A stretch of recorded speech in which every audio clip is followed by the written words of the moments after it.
মসজিদে যে বসে আছে, বিশ্বনবী বললেন, কিরে আবু মামা, নামাজের তো অর্থ হয় না, মসজিদে কি? সাহাবী বলে, হুমুমুন লাজিমাতনি ওয়া দুয়ুন, নবী গো, ঋণের বোঝায় এমন টেনশনে আছি, ঘরে থাকতে পারলাম না, মসজিদে চলে আসছে। বিশ্বনবী বলেন, আমি কি তোমার এমন একটা দোয়া শিখাবো যেটা বললে আল্লাহ তাআলা তোমার ঋণের বোঝা হালকা করে দিবে? আবু মামা বললেন, ইয়া রাসূলুল্লাহ, অবশ্যই শিখাবেন। বিশ্বনবী বললেন, তাহলে তুমি পড়বা, আল্লাহুম্মা ইন্নী আউযু বিকা মিনাল হাম্মি ওয়াল হাযান وأعوذ بك من الجبن والبخل وأعوذ بك من غلبة الدين وقهر الرجال। ও আল্লাহ, তোমার কাছ থেকে দুশ্চিন্তা থেকে পানা চাই, কৃপণতা, ভীরুতা, অলসতা, কার্পণ্যতা, এসব কিছু থেকে, মানুষের কঠোরতা, আমার উপর মানুষের আধিপত্য এবং ঋণের বোঝা থেকে পানা চাই।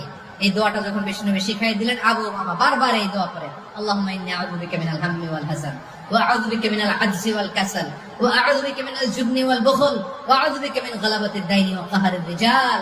আবু মামা বলে, এই দোয়া আমি পড়তে লাগলাম আর পড়তে লাগলাম, কিছুদিন পরে দেখা গেল বিষ্ণুনবীর শেখানো এই দোয়ার বদৌলতে আল্লাহ তাআলা আমার সব ঋণ পরিশোধের ব্যবস্থা করে দিয়েছেন। ঋণের